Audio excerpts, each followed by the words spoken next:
ladies and gentlemen, I'm Meadsy69 and welcome back to the channel. Today we're going to be looking at another comparison video, another versus tank video. Now we did our first one last week with the T-57 versus the AMX-50B, and I have to admit it was quite a popular video. It done really well. So I'm going to carry this on. And this time we're going to look at the T-62A versus the Object 140. Very similar tanks, and once upon a time there was really nothing in these.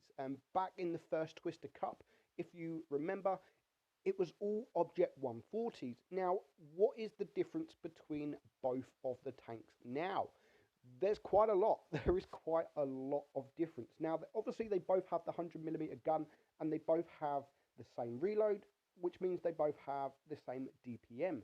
Now, the difference is, now, I love both tanks. I love absolutely both tanks. They're amazing tanks, but the difference now is the Object 140 is kind of obsolete. They can just remove it from the game. Even though I love the tank, I've always loved the tank, Wargaming may as well remove it because they've just buffed the T-62A over and over again and left the Object 140 behind. So how have they buffed it? They've buffed it, I mean, the penetration is more than the Object 140. Only 5 more, 300mm on your heat, so it's 10mm more on your Pramo. The alpha is exactly the same. Rate of fire, reload is all exactly the same. The shell velocity is exactly the same. So this is where they've buffed it, and this is where the tank is completely broke compared to the Object 140. So the aim time 1.36 compared to 1.81. Dispersion 0.272 compared to 0.317. Dispersion is one of the most accurate tanks in tier 10. On the move rotation, the Object 140 beats it, but again, the gun depression. Back a few years ago, the Object 140's got 6 degrees of gun depression, and the reason why it was so popular back in the day, because the T-62A only had 5 degrees of gun depression. So with that extra degree gun depression, it really worked in the favour of the Object 140. But again, Wargaming went and buffed the T-62A and gave it 7 degrees of gun depression. So it is slightly slower than the 140, but going by all the stats, all the main stats, the penetration, the accuracy, the aim time, the gun depression, they are your main stats that you look for in a tank. They are all way better than the Object 140. So there's just no reason, there is absolutely no reason to play this Object 140 anymore. So we're going to watch one battle of each tank, and first up we have the Object 140. Now both of these battles literally could appear in my World of Dummy series because they are both special. They are both absolutely special. Now this Object 140 Bold Sniperist, he doesn't do the greatest. It doesn't start off the greatest, and he's literally only going to win with luck. I don't know what he's... I mean, you're going to see it in a minute. I don't know what he's intending to do, but he's one of the luckiest players I've ever seen. And the same in the next battle. It's just, both battles are just stupid. They are really stupid. So Vineyards on the Object 140. Now, he went for the Progetto, but he went for the track. He didn't go for the... I mean, he had all the time in the world to go for the damage, but he went for the track, and which means he was spotted. So he's going to wait there, and the Object 268 is going to come, and he's going to get absolutely wrecked from some big gun. And so he's going to poke forward, and again, the Progetto is still there, and he decides to go for HE into the track. And again, I don't know why. And again, he is going for the track. He's constantly going for the track, which is okay because it's going to keep him in position. But I don't know why he went for the HE instead of just going for the damage. I mean, the tank wasn't looking at him, but I mean, it's going to pay off for him because he's going to do a lot of damage. So the Progetto is going to ignore the Progetto now. The Progetto's dead. The Progetto's gone, and he can turn around and he can focus all these heavies. Now, this M103 is very special. The enemy pretty much have special team. The T-57, the E4 especially, which we're going to come to at the end. So the M103 not a good choice in coming out sideways. And again, Bold goes for the track shot, and he does track him, and he is going to go for the kill. So just because the Object 140 is, I think it is, it's not worth getting now with the T-62A, it doesn't mean you can't have a good game in it. Of course you can have a good game in it. I always have good games in the Object 140 when I do play it, but there's just no point. If you haven't done the line, or if you're going up the line and you're on the T-54, then go for the T-62, because it's not worth it. Doesn't mean that you're not going to like the 140. Now, the 140 compared to the T-62A also has a much weaker turret, and it's very, very easy to pen the turret compared to the T-62A. Very easy. The T-62A has an amazing turret, amazing strong turret, and with the gun depression, the accuracy, it's the rate of fire, it is an all-round fantastic tank, and pretty much one of the most OP tanks in tier 10 at the moment. Where the 140, yes, it does have the 6 degrees of gun depression, but it doesn't have that turret, and it has these hatches on top which are really, really weak. So that's the difference in terms of the armor wise. Other than that, both tanks have got fairly strong upper plate, upper glacis. They're both very troll, and they've both got a weak bottom plate. That's just standard. That's always been the case. And if you're face hugging either of those, then both of them are very difficult to deal with.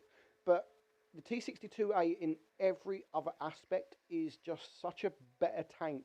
And that's why I'm saying I don't receive many Object 140 replays now. They are literally all T-62As. A lot of people have both tanks. I have both tanks. And literally, I never ever play the Object 140 now, because there's just no point. Now, this is where the fun in this game is going to begin. Now, he's going for the track shot on the T-57.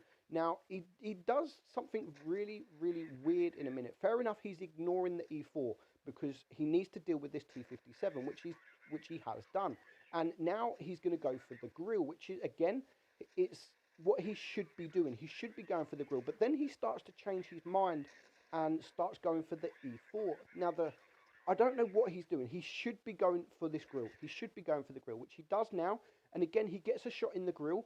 And now, again, he's switching targets and going for the E4. I can understand in a way that he's going for the track. He's trying to keep him there just so he can buy the time and get around to the grill. So again, I understand what he's doing, but he can easily circle this E4. Now, he's getting very lucky with these missed shots now, and he finally is able to clear the grill. Now, no idea what this E4 is now doing. Like, what are you doing? I've no idea. He can turn his turret up. Maybe he went to get hard cover, but then just forgot to turn his turret. Or maybe he just played the E3 before and realised that or doesn't realise that it's got a turret and it can turn. So this is like one of the most easiest battles I have ever seen in the Object 140, and easiest 7.3k damage ever, and easiest Kolobanov. So fair enough, he did the damage, he got the win, and that is the Object 140. Next up, we're going to have a look at the T-62A, and again, it's a very, very special game. This time we're watching SC Tanker, and he's going to push towards the right side, and again, he actually plays it really, really well. Unlike the Object 140 that got very, very lucky, he is going to get lucky, but he still plays it really, really, really well. So SC Tanker has gone to the right side, and now he's spotted the T-62A. And if you can look at that T-62A, then you can see just what I mean about that armor profile. It's very, very difficult. When you're using that 7 degrees of gun depression, it is very, very difficult to penetrate, which is why this is so OP. And you can see there with the bounce from that KPF. Nice shot there, putting him on fire, but now the enemy have pretty much all been spotted, and he needs to start backing up. Now, I'm not sure why that mouse just said laugh out loud, or haha, no idea. So, the AMX-50B is starting to push it, so he's just going to back up. I don't think he's meaning to block this Sheridan here, and you can just see, just look at that armor profile on that T-62A when it is using that gun depression. So, he's going to stick around. I mean, even though there's like 6 tanks all around here, or 5 tanks all around here, plus the mouse in the middle, he's not looking at running away. He's looking at staying, and he's looking at fighting and helping his other medium tanks.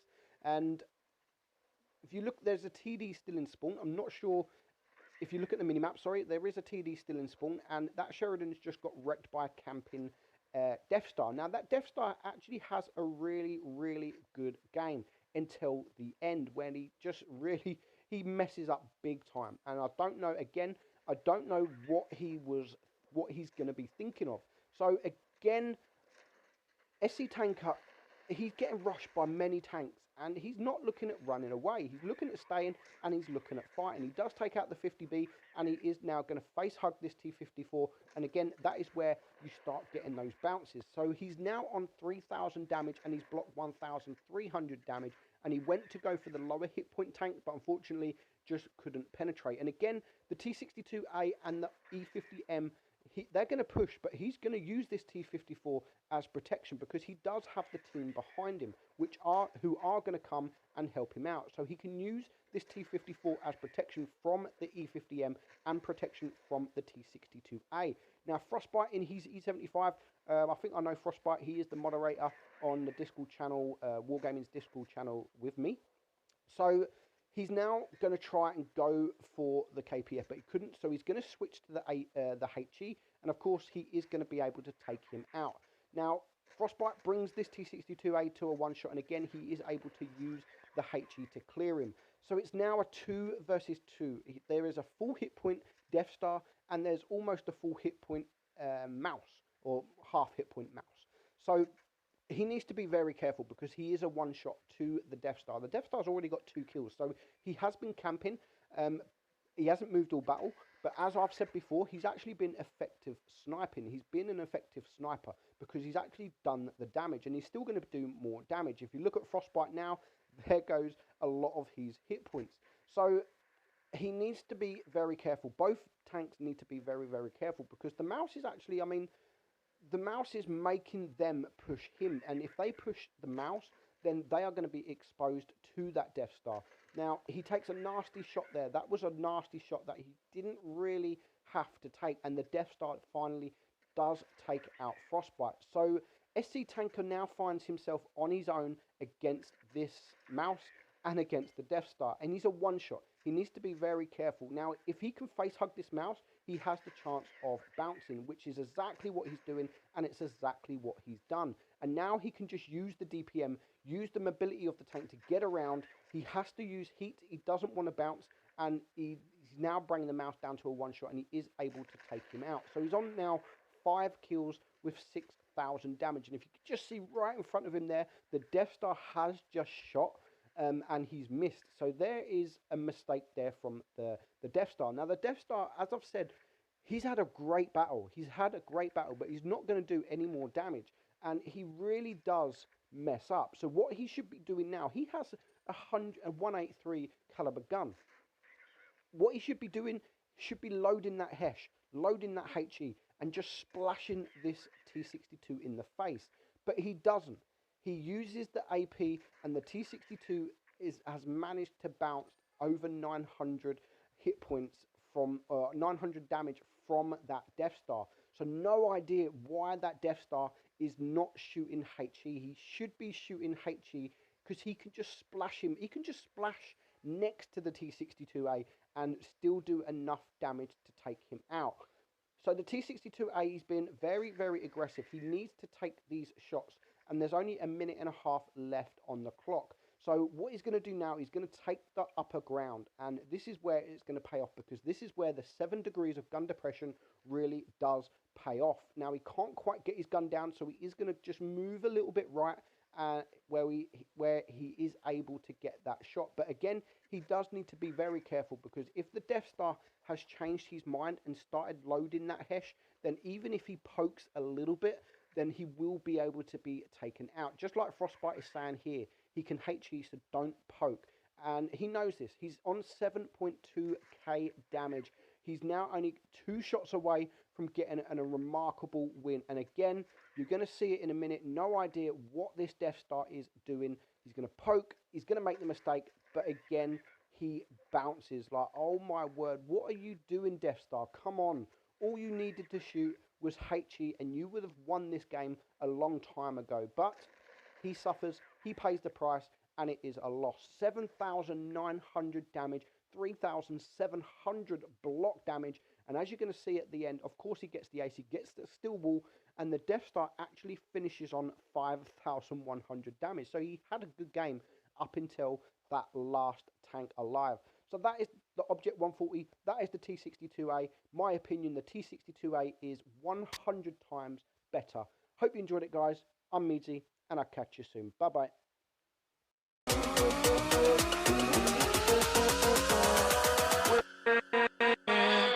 With